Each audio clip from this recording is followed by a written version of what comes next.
Bonjour et bienvenue. Aujourd'hui, on plonge dans des textes autour de l'idéal humain et l'essence de soi. On a une pensée de Bediüzzaman Saïd Nursi et puis un commentaire qui l'explore plus en profondeur. Notre but, c'est vraiment de décortiquer cette notion d'idéal, de but ultime dans la vie humaine, telle qu'elle est présentée ici. Qu'est-ce qui se passe d'après ces sources, si cet idéal manque ou si on fait semblant de l'oublier? Et quel est le lien avec notre moi, notre essence propre? Alors, le point de départ, c'est une citation de Nursi. Assez courte mais dense, elle dit: si l'idéal fait défaut, ou s'il est oublié ou feint d'être oublié, les esprits se tournent vers les moi et tournent autour d'eux. Alors, pour bien saisir, l'idéal, ce serait ce but suprême, hein, et le moi, c'est le soi, l'ego individuel. C'est ça. C'est exactement ça. Et ce qui est intéressant, c'est que le commentaire, lui, il va lier directement cet idéal à une quête bien précise, celle du bonheur éternel. Ah oui. Oui, il y a même une expression assez jolie. Trouver le chemin vers le permanent dans le fugace. L'idée derrière, elle est assez forte. C'est que seule l'éternité, l'infini, pourrait vraiment combler ce que le texte appelle l'aspiration profonde de l'homme, son imagination si on veut. Ça interpelle cette idée. Ben oui, comment est-ce qu'on pourrait se satisfaire d'une vie terrestre, finie, limitée, alors qu'on s'inquiète même de la durée de vie d'un objet qu'on achète? C'est une sorte de paradoxe, quoi. C'est une bonne question. Et du coup, quelles sont les conséquences si cet idéal manque? Alors, c'est là que ça devient central dans l'analyse. Si cet objectif supérieur n'est pas là, ou si on choisit de l'ignorer, le commentaire utilise une image assez frappante, préférée les bouteilles qui se briseront à l'or éternel. Oui, je l'ai noté celle-là. Eh bien, la pensée, l'intellect, se replie complètement sur le moi, sur l'ego. D'accord, donc la pensée ne reste pas inactive, elle se réoriente, c'est ça? Elle se focalise sur l'ego. Précisément. Tout se met à tourner autour de l'intérêt personnel immédiat, la satisfaction des désirs, le plaisir égoïste. Et le commentaire dit que c'est pas juste un changement, c'est une sorte de déviation fondamentale par rapport à la fonction première de l'être humain. Une déviation. Oui, l'individu se mettrait à tourner en rond autour de son propre ego. Il finirait même par s'y perdre, nous dit le texte. Si perdre, c'est fort comme expression. Qu'est-ce que ça veut dire concrètement d'après le texte? Ça implique que cet ego devient le centre absolu de tout, au point qu'on lui donne une sorte de caractère sacré, ce qui est vu comme une dégradation, quelque chose de nuisible. Pour illustrer ça, il y a des analogies. Ah ouais, les analogies. Voilà, la plume, elle écrit pas pour elle-même. L'œil, il voit pas pour son propre chemin. L'arbre, il fait pas des fruits pour lui. Le pied ne marche pas pour lui-même. Elles sont très parlantes, ces images. Ça suggère une finalité qui est toujours en dehors de soi, au service d'autre chose. Exactement.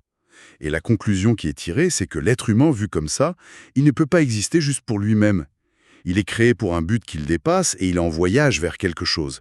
Donc se focaliser uniquement sur le moi, ça reviendrait à nier cette nature, cette finalité. Et c'est là, je crois, que le commentaire devient particulièrement critique sur les effets de ce repli.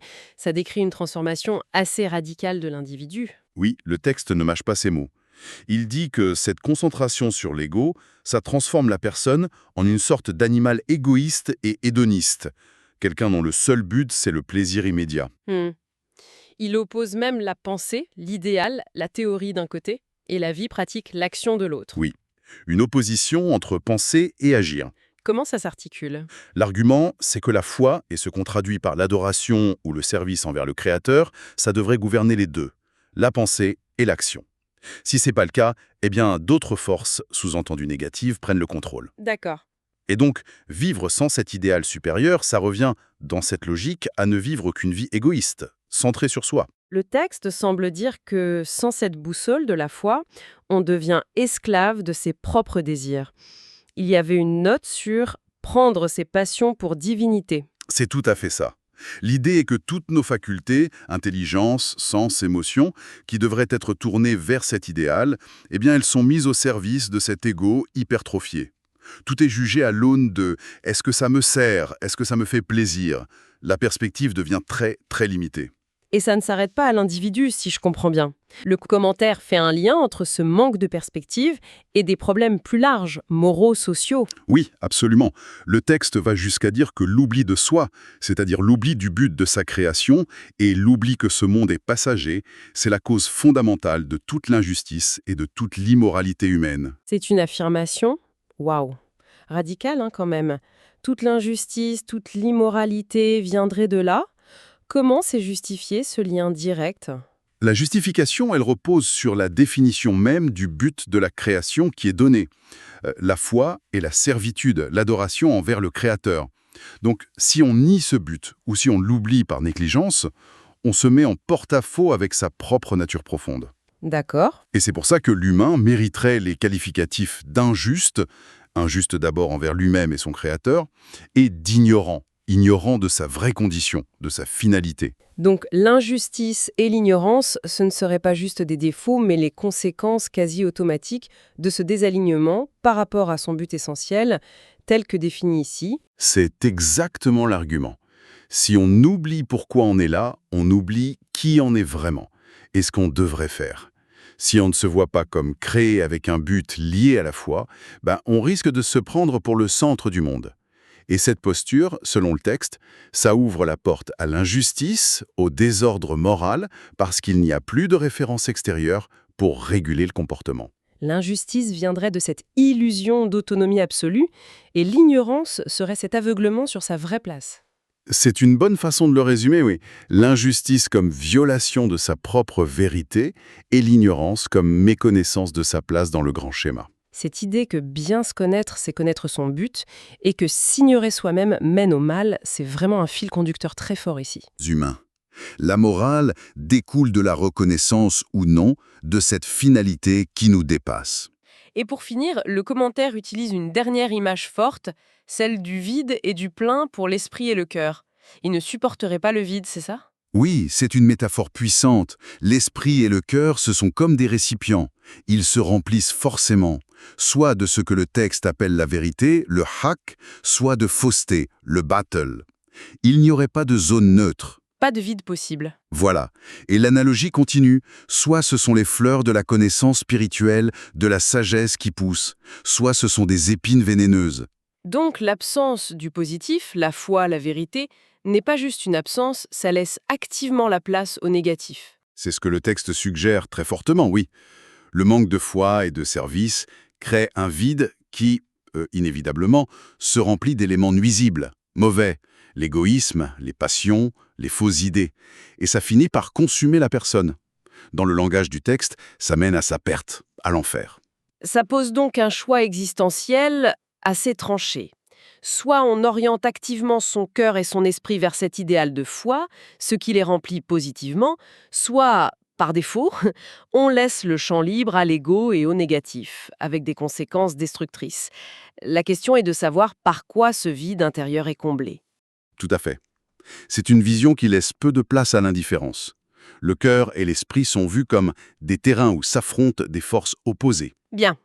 Alors, si on essaie de synthétiser tout ça, quel serait le message clé qu'on retient de ces extraits? Le message central, c'est vraiment l'importance, jugée cruciale, d'avoir un idéal, un but ultime qui va au-delà du simple moi, de l'ego.